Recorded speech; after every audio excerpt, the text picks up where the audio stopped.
Trust and Will is an online estate planning service. Visit trustandwill.com for details. Ooh, Trust and Will. My dad and I were always close, but some things we just didn't talk about, like his will. After he was gone, we found out he didn't have one, and it created a lot of stress during a time of grief. Creating a will can be hard to think about, but avoiding it can lead to greater difficulty for the people you love. That's why Trust and Will makes estate planning simple. Create a will online in as little as 30 minutes. Now, I have a will in place to make sure my loved ones are protected. With Trust and Will, it was easy and affordable, and I got peace of mind knowing my wishes are clear. Trust and Will. Get 20% off when you visit trustandwill.com/future. That's trustandwill.com/future to get 20% off. trustandwill.com/FUTURE. This is a 3-part series that will be released over 3 weeks. Please be sure to begin with episode 1. This series discusses crime scenes and murder. Listener discretion is advised.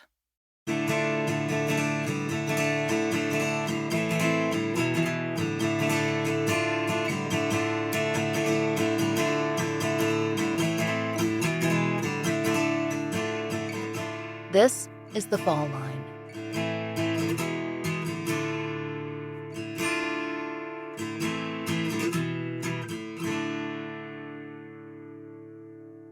In Olivehurst, California, in the last days of 2005, a 20-year-old named Chairo Garibay Ferreyra failed to arrive at church.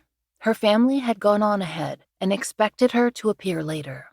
With some family members singing in the choir and a special program planned to celebrate the Virgin of Guadalupe, whose namesake feast fell on the next day, December 12th, Chairo's mother, Magdalena, and her stepfather, Lionel Sr., and her little brother and sister, Lionel Jr., called Junie by the family, and Marisol, all had to leave the house by 5:30 a.m.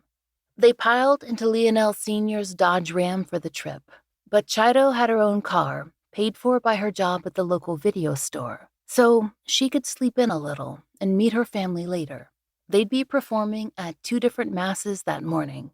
Chairo would catch up in her 2002 Mercury Cougar. It was a vehicle her little brother and sister and cousins all loved. But Chairo Garibay never met her family at Mass. When her mother and father arrived home, her brother and sister had gone to their cousin's house to play. Chairo wasn't there either, but her purse and cell phone were still in her room, and her Mercury Cougar was still parked outside. Instead, the family's third car, a Toyota Camry that Magdalena drove, was gone. Something was wrong. Magdalena began to make calls. Their family was large and close-knit. The Ferreyra side was stretched across the little towns near Yuba City, like Olivehurst and Marysville, where most of the siblings and their grandmother and grandfather, Magdalena's parents, had settled. Call to call, person to person, then to Chairo's friends. She had many. The question was asked again and again. Where is she? They didn't have time to call the Yuba County Sheriff's office. Deputies arrived at the family's door, but they hadn't found Chairo.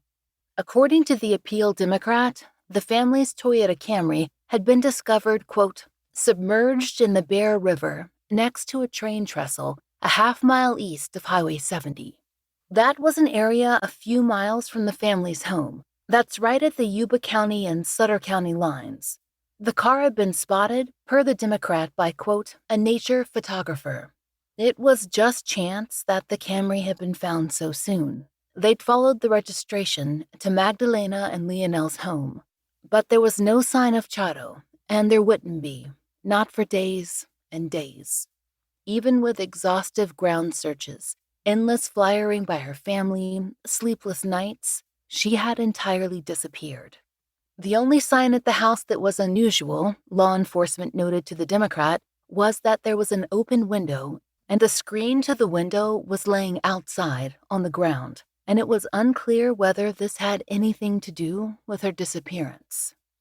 Chairo vanished from her Northern California home, from her small town, on December 11th, 2005. In a community of roughly 13,000 people, who, per the Appeal Democrat, at one point formed a hand-to-hand chain to search for her, it was difficult to imagine what could have happened. Chairo was a busy, well-liked, family-focused young adult with plans to attend college on the horizon. She'd graduated from the local high school. She was a popular staple at the counter at the local video store. She was well known in her church community and the Spanish-language youth group. She had friends, and people everywhere knew her. But no one came forward to say that they'd seen anything. No one ever entertained the idea that Chairo Garibay had run away or left her life behind. She's a good girl. That's what every news story echoed. The sheriff's investigators, her family, friends, the church, they all knew something had occurred. Chairo's parents had been home by 10:30 a.m. that Sunday, and in 5 hours, she was gone without a trace. On Wednesday, December 14th, 3 days after Chairo's disappearance, then Undersheriff Steve Durfer told the Sacramento Bee, quote, "The circumstances are highly suspicious. We're not ruling out the possibility of foul play. We're not discounting any theory at this point." And soon, the word kidnapped began to appear in local news reports. It took a few days, but authorities were eventually able to narrow down what Chairo was likely wearing when she disappeared.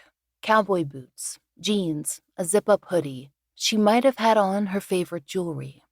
Within a few days, the Appeal Democrat reported that the Yuba County Sheriff had set up a 24-hour tip line asking for any information pertaining to Chairo's disappearance. On December 15th, the paper described an extensive search with scent dogs along the banks of the river, and quotes from volunteers who joined in to aid the mission were included. Uriel Chavez, Chairo's cousin, told the Democrat, quote, "I don't know why she's missing. She didn't have any enemies." And there were quotes from Chairo's boyfriend, her cousins, her aunts and uncles, and friends. So many people were worried. By the 20th of December, the paper reported that the same areas had been searched and searched again, especially, quote, "along the Bear and Feather rivers, on foot and horse and all-terrain vehicles." Dogs had again been brought in. The force was largely volunteer and had help coming in from across the region, including outside Yuba County. Chairo's parents' house had become a home base for neighbors and volunteers and their large extended family who met to help with flyering and searches, anything that was needed. And in the afternoons, Magdalena, Chairo's mother, would sit and wait for news. But there was no news. Christmas passed. Relatives from other towns sent presents for Chairo, hoping she'd be home to open them. She missed the trip to Mexico that she'd planned on making with her family. It would have been the first time she had a chance to visit since she'd immigrated as a child. We first heard of Chairo Garibay when a listener of the show contacted us and asked us if we'd cover her case. Anna told us that Chairo was her partner's cousin. She told us that he and his family had been waiting for answers for a long time. As we messaged over Instagram, it soon became apparent how many people who loved Chairo would be willing to speak about her. Her cousins, Hansel and America and Gracia, her mother Magdalena, and her Aunt Carmen, who interviewed with Brooke with the translation help of our special content advisor and translator, Guadalupe Lopez. Chairo's brother Lionel, nicknamed Junie, and her sister Marisol. Chairo's high school friends, Ophelia and Ashley. There is a lot you need to know about Chairo. Her life didn't begin and end that day in December in Northern California when she promised to meet her family at church, but never made it there. And there's more to tell you about her case. But first, you need to know more about her. And then you'll discover what her family needs from you now, more than 17 years after police stood on their front porch, telling them their family car had been discovered in the river.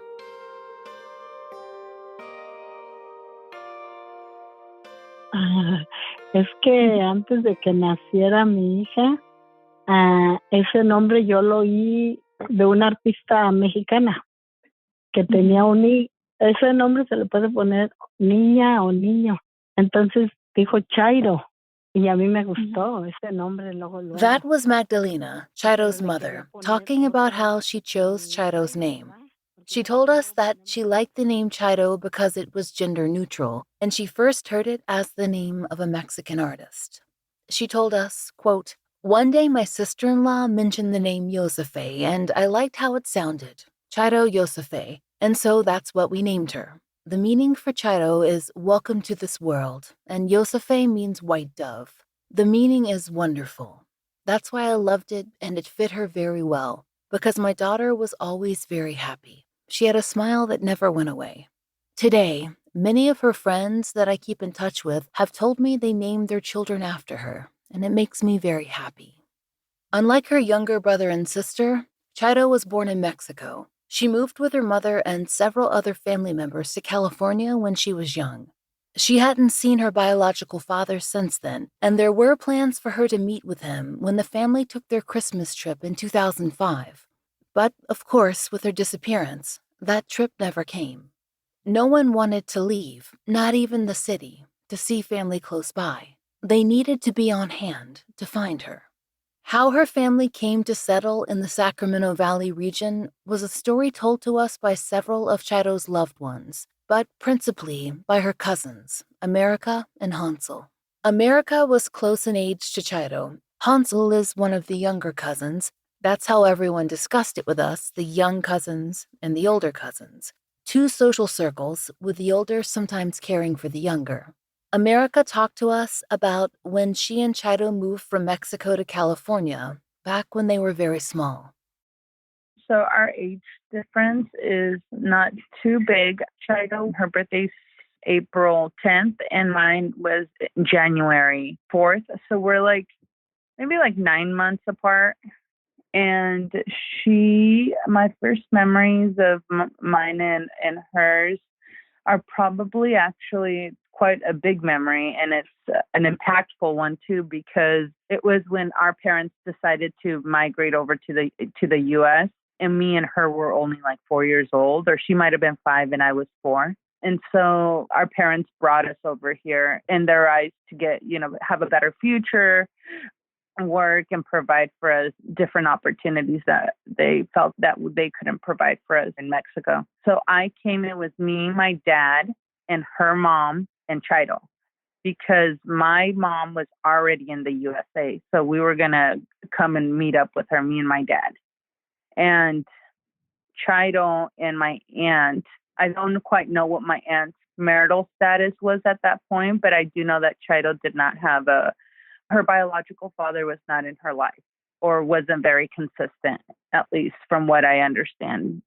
So my aunt brought her daughter Chairo to the U.S. And I think my aunt got together with who is now my uncle, Leonel Sr. And then they had the 2 kids, Leonel Jr. and then Marisol. That's probably the earliest memory I have of me and my cousin. Although America, Chairo, and their parents only made a permanent move to the United States in the 1990s, their family had a long history of living and working in the agricultural industry here.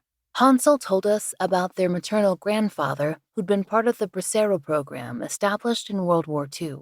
There's a lot of history there, more than we can get into in a single episode, but the short version is that due to major factors like the forced internment of Japanese Americans and other immigrants, and the number of workers absent due to the war effort in Europe, a guest worker program began. According to the Library of Congress, quote, an executive order called the Mexican Farm Labor Program established the Bracero program in 1942. This was after extensive back and forth between the two governments. The United States wanted to invite Mexican farm workers in on a limited basis, and the Mexican government expressed concern about racism, discrimination, pay, working conditions, and a variety of other issues. Per the library's research guide, a, quote, set of protocols was established to protect the Braceros from inequity, but based on UCLA's Labor Center's history of the program, these protocols were not followed, even as the guest worker program was renewed a number of times, all the way through 1964. The legacy of this program, including widespread illness and cramped quarters, the separation of families, deportation, loss of wages, and the disappearance of a compulsory Social Security fund established for braceros by the Mexican government, and the shape of current American agricultural industry is still evident today. We'll include some links in our website's news section so you can read more. For now, though, for Chairo and Hansel's family, the most immediate concern was that they had a long history of living and working in the United States, and that slowly, many members of the family decided to permanently immigrate. Hansel told us that his maternal grandmother had not been enthusiastic about it. I've interviewed my grandfather before, just because with our culture and the way we got here, records aren't super easy to come by. So it's like you need to capture it orally from whoever experienced it, or it might just be gone forever. So I asked my grandfather about that, and he was talking about all the states he's been through. He's been through at least 2/3 of the United States, just working on field after field after field, like feeding America along with everyone else in that program back in the day. So he did that, just saving up money. And back then it was very different, even if you weren't like in that program, because it was all viewed very differently with coming here and stuff. It was more like, oh, I'm just going to go to the United States and go work, and then I'll come back and stuff. And I'll just keep doing that as I need. Now, obviously, it's a lot stricter and difficult. So they were doing that. And then eventually, as they felt like like a wave of change coming, my parents' generation, I think they wanted to start putting their foothold here. Specifically, I think the men, because of the way everything is, like they wanted to come here. They would come here and establish like a foothold, and then be able to send money for the rest of the family to come. And I think my grandma ended up begrudgingly following them here, but I'm pretty glad she did, because for my dad's parents, who were like similar age, they ended up staying, and I think they definitely enjoyed like their time in Mexico. But yeah, their lives were significantly shorter than my mom's parents, and I think it was just because of the different accessibility to resources that they had. So I don't know, it kind of bums me out, because I feel like maybe my dad would have had more time with his parents if they were able to access better medical resources and things like that. Hansel told us what it was like for them all the cousins, growing up with so many members of their family in close proximity. My mom and Chairo's mom, Magdalena, they're sisters. So we're first cousins, but in our culture, we're just called primos hermanos. So that's just like how close we are in terms of like familiarity. My mom, Carmen, and my aunt, Magdalena, they spend a lot of time together, especially. I think they, just because of a lot of my cousins and then my sister and my brothers were very similar age. Well, that like is a commonality throughout our entire family with all my aunts and uncles and cousins and stuff. So yeah, it was Junie, me, my cousin Christian, our little cousin Pedro, who's now taller than all of us. So he ended up winning. Yeah, just like a handful of us, just all hanging out all the time playing. And then yeah, like the older cousins like America and Chairo and my older brothers, and all of them in like their little group, and then us in our little group. But yeah, I saw Chairo a lot, but it was so long ago that I'm like really kind of sad about how like little definitive memories I can remember or recall from back then. It's mostly just like that drive to the movie theater, I think, because I was just so excited to get to go with all my cool older cousins, and then also my best friend cousins that are like my age and stuff. And it was like a sense of freedom that you often don't get like in small towns, where everything's very much guided by your parents, especially at that young age. I grew up in Marysville.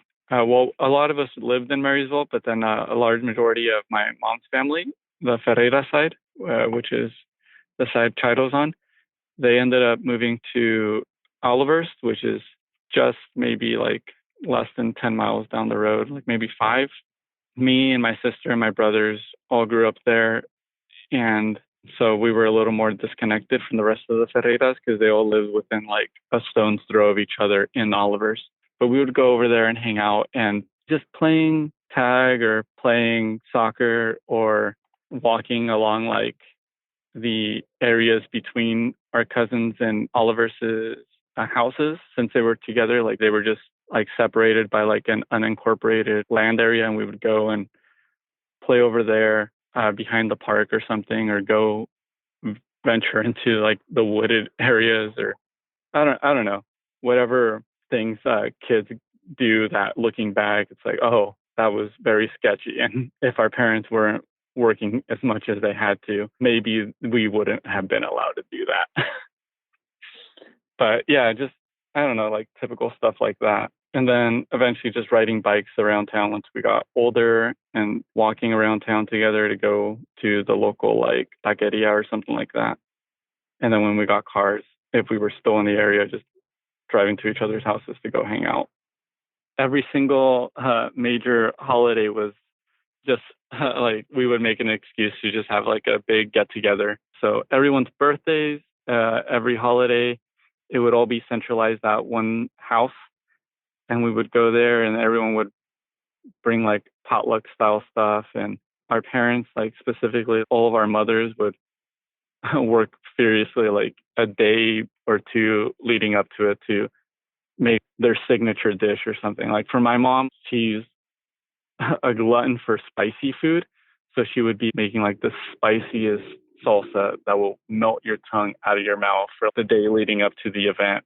If it was Thanksgiving or something, they'd be like trying their hand at as American as they could, like Thanksgiving turkey dinner or a ham or something, which would always come out like super Mexican still. But it was interesting because otherwise, like without them, like I'd be like, hey, yeah, regular turkey dinner, some rice and beans and some salsa and mole and what everyone else eats during Thanksgiving.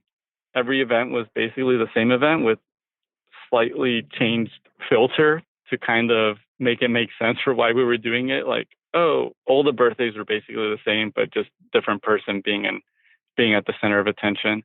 And then all the holidays were fairly similar with just different decorations up. But it was always really fun just being like, oh, cool, Christmas or New Year's or Thanksgiving or whatever's coming up. And that means we're all going to head over to Tia Magda or Tia Tere or Tio Rodo's house or whatever, and we're all going to hang out. And we're finally going to be able to beat like Super Mario together on the Nintendo that our parents got for us from their work last year or something. But yeah, it was always huge. The events were very, very elaborate. Now that I'm older, like it seems incredibly exhausting to even try to amass that many individuals and that much food for one of those events. Like nonetheless, like twice a month, every month for like 18 plus years. Like I'm like, man, plus working full time while not really understanding the language and being treated very differently or taken advantage of at work and stuff like that. Like, I don't know how they did it. It was absolutely crazy. Lionel Jr., Junie, the middle child in Chairo's family and one of Hansel's best friends, also gave us background on what it was like growing up in such a close-knit family. I would say they're both pretty nice people. And I would say my dad is pretty quiet and easygoing. My mom is the one that, growing up, if we did something wrong, she was, I guess, the one that would be more willing to actually punish us. Whereas my dad, I feel like my dad just wants to please everyone. So he's more going. And he doesn't really speak much, except sometimes he'll say a joke here and there. It's pretty easygoing. And then my mom, I feel, is pretty similar, but she's a little bit more talkative, maybe a little more extroverted in comparison. But I just feel like because they came to the U.S., they don't want to cause a scene or a trouble. And they're very family-oriented in terms of me growing up with my cousins, seeing my cousins pretty much every day until I graduated high school. Maybe like 7 cousins of mine were similar age who I just saw very frequently as if we were brothers and sisters. We're just cousins.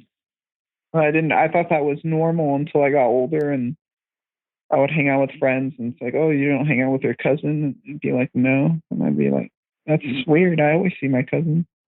My mom's family lives here and most of them live in Northern California, Olivehurst, Marysville area. And then my dad's family lives in Santa Maria, more in Southern California. So I wouldn't see them as much, maybe a couple times a year. It's about a 6-hour drive.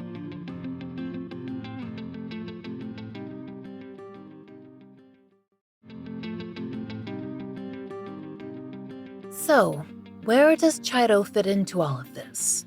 She was close with her family, spent most of her time with them when she wasn't working. Her brother and sister and cousins have very different memories of her, but that's mostly based on their age. Because she was so much older than Marisol and Junie, she was truly a big sister, another comforting and responsible figure in their lives who could take care of them, but who was also fun too. She was like that for her younger cousins as well. Chairo was a very nice person, and she was definitely not afraid to hang out with her siblings, even though she was older than both of us, and that she was hardworking. She worked at her job for years and was able to pretty much make the payments on her car, I think. Because I remember my mom saying that she doesn't remember really helping her out with getting the car because it seemed like she had it handled financially. She would hang out, or I remember her taking me to the movies a few times. When I graduated 5th grade, she bought me a game for my Game Boy Advance. She got me Pokemon Fire Red as a gift. She would take me out or get me some food from somewhere, fast food or something if I wanted. Oh, we can go get food here, or go get a pizza. And then she always had CDs all the time, new CDs. I remember she had one of those big CD books, the binders. Yeah, she had 2 of those that were really big and they were full. And then I remember a lot of that music because she was always playing CDs in her car all the time, driving me around when I was a lot younger.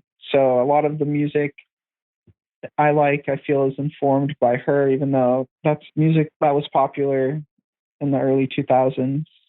I can remember from the CDs Bone Thugs and Harmony and Outkast and Chingy, early 2000s hip hop. I remember a lot because of her. She's kind of like my dad. I guess I'm the same way, but my dad is, when he drives, he listens to music very loud. The truck that he has these subwoofers, and he's my dad is those people who blast music in Spanish. I feel you see in movies. I feel because she worked at the video store, she got to know a lot of people, and so kind of similar to me being a server. It's you can just get to know people in the community, and most people, when everything happened, a lot of people knew her from the video store, so I feel that helped out with people wanting to get involved because they recognize her from running movies, even though Olivehurst is a small town. So I feel that kind of helped the profile and everything get around. Marisol, the youngest, has similar memories. I remember Chairo always being there and playing with us for Christmas and stuff. She always had cute ideas to decorate, and she was kind of always thinking about me and my brother. She would buy us stuff.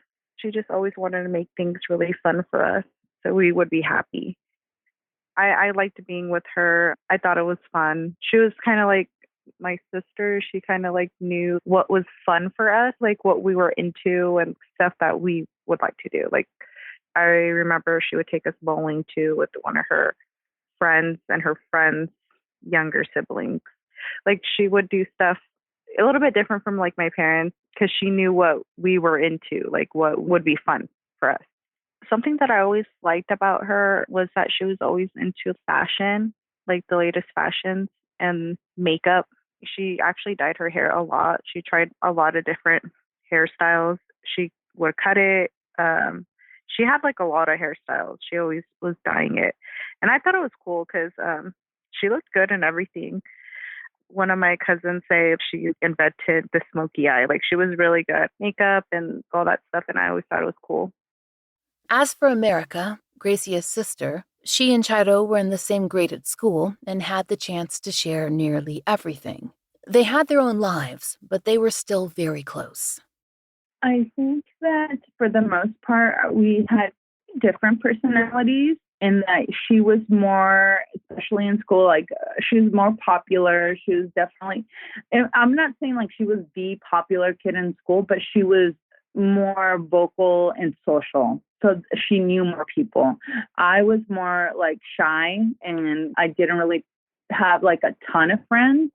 But I remember Chairo having like, she had a pretty good amount of friends, just like people she hung out with. It was more of a group. And I felt like I was more like a one friend type of girl, just because I was really bashful. So that was kind of one thing that made us different, was that aspect. And then in terms of school, I don't really know how she did in school academically or anything like that. I was pretty focused in school. I felt like, especially in high school, like I wanted to go to college. We never really talked about after high school stuff. Like, what do you want to do after high school? And then in high school was me not helping her navigate through her romantic relationships, but knowing about them because she would talk about them a lot. So she's definitely like a relationship type of gal. And I think at the core of it, we just loved each other and we were like sisters in general, even though we had a lot of differences in our personalities. We knew that we could always be there for each other and count on each other. And I would always be there for her, just like another sister, because we didn't really have any other girl cousins that were close in age to us. And we were the oldest in our immediate families. So I think we gravitated towards each other in terms of like going through like, having your period and talking about that with somebody, that's your age, or just even talking about like doing the things that high school kids do, like experimenting with using alcohol or weed or whatever, but we didn't know anything. We weren't really in that scene. So we would talk about it, like wonder what it would be like or whatever, things like that. We would definitely hang out a lot, like in her room. I would go a lot to her house. I remember my parents were really strict in that they wouldn't allow me to have any sleepovers, even at cousins' houses. And I remember the first time that my mom and dad finally said yes to letting me spend the night. And that was a pretty huge deal, but with the caveat that I had to take my younger sister with me. And that would be interesting to hear from her perspective, my younger sister, how she felt around us, because it was, I had to take her. I didn't necessarily want to take her, but that was the case. So that was really an eventful like day, like being, I'm going to spend over the night at Chairo's, or even like, I remember a lot of memories, like her going to the flea market and getting like a new CD and then going back home and playing it and inviting me over to listen to the music and stuff. And I remember her getting Selena CDs a lot, and we would listen to those songs a lot. We actually did ask America's younger sister, Gracia, who was one of the little cousins who nevertheless got to go on those special outings with the older girls, how she felt about the experience. My relationship with her was Chairo took that very nurturing, including me. If she wanted to like go to Target, she would always invite me. It was her birthday party. I remember she had it at a hotel, which was like such a cool, like mature thing to do. And she also invited me to go to that when I was younger. And I was in high school. So going with like older people, I thought that was so cool. So her always including me in like a lot of her little outings or her birthday party was To me, thinking back, I just felt like she always wanted to include me like a big sister, and I loved her so much. I still love her. I love her so much because she never excluded me. That's her personality. She always wanted to be included with a bunch of little stuff, which I don't know. I guess she always had a big heart, and she was always patient, even though like me might annoy her or something. I might say something and it might be annoying, but she was always so patient and was never rude. This is all important, not just in knowing Chairo, but in understanding why her family and the larger community was so immediately concerned when she wasn't home that Sunday morning when they got home from church.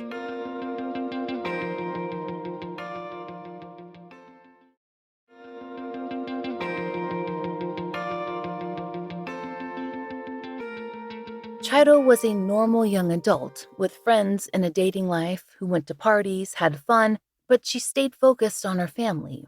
And she was busy. She also had her work at the video store, which was necessary to pay her car note and to help her save for college, which she planned to start in just a few months.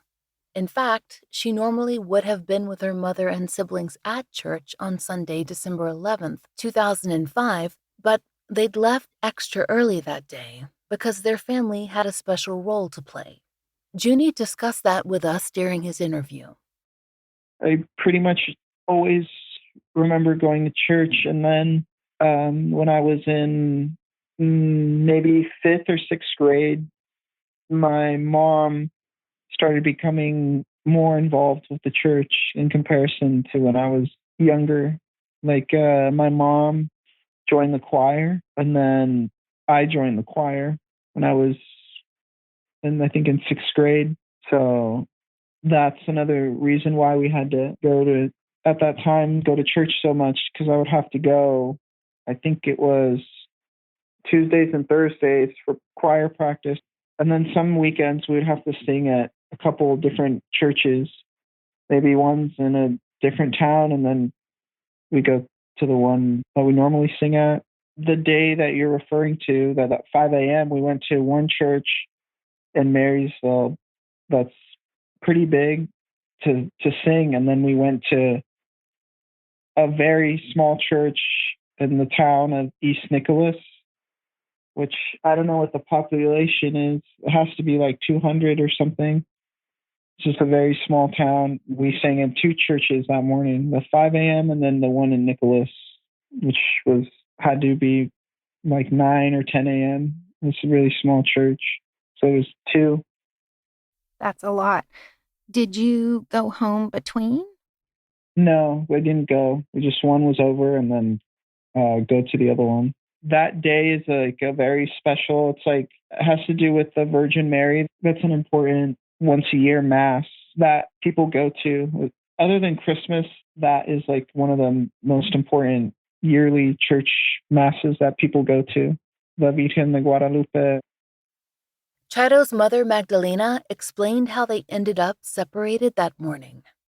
Pues fue un 11 de diciembre, ¿verdad? Ese día, como estoy en la iglesia, vamos a ir a cantar las mañanitas a la Virgen por el 12 de diciembre, ¿verdad? Entonces, Magdalena told us, quote, "We were going to sing at 5 in the morning, and my daughter was supposed to go with me, but she woke up late. She said that she would get there after so that I could arrive on time since I was supposed to sing. So I told her that was okay. I still remember it as if it was yesterday. Her face, how I saw her in the bathroom, that was the last time I saw her. She said, 'Mom, I'll arrive later.' Since a lot of people gathered that day, I thought she had already left the house, but she never got there." Magdalena's sister, Carmen, Chairo's aunt, was also singing in the choir that morning. Here's what she told us about what she remembers. Sí, me acuerdo perfectamente de eso que pasó. Yo, esa vez era el 12 de diciembre. Carmen's recollection is similar to Magdalena's, except for one important difference. While she was singing, she felt her phone ring, just 2 times. It was set to vibrate, and of course, she couldn't take it out at the time, but when she was able, she realized that Chairo had called. She told us, quote, "I regret not picking it up, but one never imagines what's going to happen." Police have not publicly commented on what that call might have meant, or precisely what time it came in, and how it might tie into the timeline of Chairo's disappearance. But Carmen knows it must be important, because Chairo would have known her mother would be performing, and probably her aunt too. So, why did she call? The timeline of that morning is something that Chairo's family has returned to again and again. Magdalena remembers the surreal nature of her arrival home. She began to notice, detail by detail, that things were very wrong. Y pues fue que me di cuenta de muchos detalles no buenos, ¿verdad? Magdalena told us, quote, "I started noticing a lot of bad details. First, her car and the key. So I called one of my sisters to see if she saw Chairo at church, but she said she did not. I thought it was weird because the car was missing and there were a lot of weird things. I saw that the window was open without the screen, so I started worrying. I called and her phone was there, and I worried even more. My sister told me not to worry, that she would arrive soon, but I felt something was wrong. Not even 10 minutes passed, and there was a knock at the door. It was a police officer. They told me they found my car in the water, but all I kept asking about was my daughter. Where's my daughter? I told them that she had the car, and that's when they started investigating. That's how I found out that something had happened to my daughter." Junie and Marisol didn't know that Chairo was missing. Not at that point. There was a flurry of activity across their extended family, but they hadn't returned home with their mother and father. They didn't know what their parents did, that Chairo's personal car was sitting outside their house, and the police had come knocking to report the family's Camry found in Bear River. I didn't go home until really late in the evening because I had the two churches in the morning, and then I went to my cousin's house, my cousin Hansel. I went to his house because that was just normal. I would just hang out with my cousins all the time. So I went to his house and I spent the whole day with him. We just were playing, and then in the evening we just watched TV. So I never went home until much later in the evening. I just went to the churches and then went straight to my cousin's house and hung out with him all day. And then later in the evening, myself and my aunts, I think my grandma, we went to the police station, and then that's when I knew that things were really strange. And that had to be like 9 p.m. because up until that point, it was a pretty normal day for me at my age. It was just go to church, sing in the churches, and then go hang out with my cousin all afternoon. So my experience is probably pretty different from my mom and dad. Do you remember what was running through your mind once you were at the police station? Yeah, through my mind was that something really bad happened. That's just what I remember thinking, that because I never had that experience before. It made me think of, I used to watch a lot of Unsolved Mysteries. I used to watch that a lot when I was a kid. It was actually a show I really liked. Actually, I would watch it with Chairo. And so I remember when we went to the police station, I just thought then, and even kind of now, it's like, now my life is just the Unsolved Mysteries, like the people on the show. It's like, I don't know. It's not the same when it's, you watch something on TV and it's entertaining, but then your life becomes like a version of that. And it's kind of a strange, surreal experience. Here's what Marisol remembers about that evening. Me and my brother were actually at my cousin's house, and it was getting really late. I didn't really think anything of it because I was just a little kid, so I just assumed maybe I was going to spend the night, even though it wasn't like a regular thing for me. Like, my mom never let me spend the night anywhere, but I was just assuming that we were because it was already getting late and my mom was not there yet. But I remember my grandma telling me that me and my brother were going to get picked up. They were going to take us to the police station. And I remember my grandma was crying and upset, and I thought that was not normal. So I didn't really know what was going on until they actually took us to the police station, and I remember one of the detectives telling me that the reason why we're there was because Chairo was missing. It was weird because that's the first time I've ever gone to a police station. I forgot to mention we were actually picked up by one of my mom's friends, and we followed, I think we followed the police there. It was a male and a female detective talking to me and my brother. She just told us that she was missing, so I just didn't really know. I don't know. I just kind of wanted to start crying immediately because I was worried. I was little, but I know what that means. So I was worried, and she just, asked us the basic questions like, when's the last time we saw her and stuff like that. And I remember I looked down the hallway and I seen my sister's boyfriend at the time there getting fingerprinted, and they just asked us a couple questions until they took us back to a room with my parents and other family members that were there. My mom was really sad, kind of blank. I guess I would say like more like shocked. Like she had like a shocked look in her face and she looked really sad. So immediately I wanted to go comfort her. According to the Appeal Democrat, eventually everyone in Chairo's family would be fingerprinted. Chairo's boyfriend, who Marisol saw at the station, was no exception. His name would come up a few times in the local news coverage in the days and weeks following Chairo's disappearance. Similar quotes were used across several news stations from him in regard to her being missing. In an archived news report from local news station 10, we found the following. Chairo's then boyfriend, quote, told News 10 reporter Deborah Hoffman he doesn't know what happened to his girlfriend. I don't know what to say, he said. I don't know. I mean, there's nothing I can say until they find her, end quote.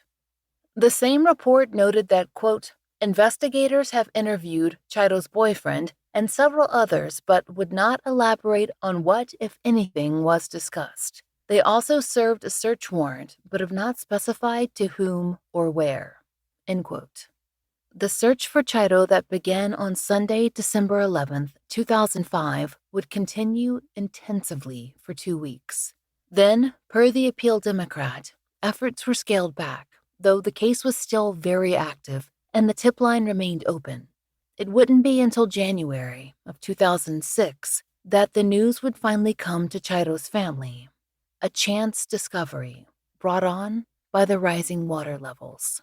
And for her mother and stepfather and siblings and aunts and uncles and cousins who'd hoped and prayed for a miracle, the arrival of the Yuba County Sheriff's investigators at their door for a second time would be devastating.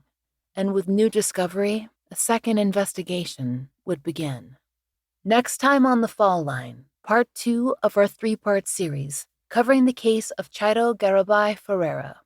Please remember there is a $50,000 reward available in Chairo's case. If you have any information, you can contact authorities in the following ways. Yuba County Sheriff's Office has an anonymous tip line at 530-749-5181.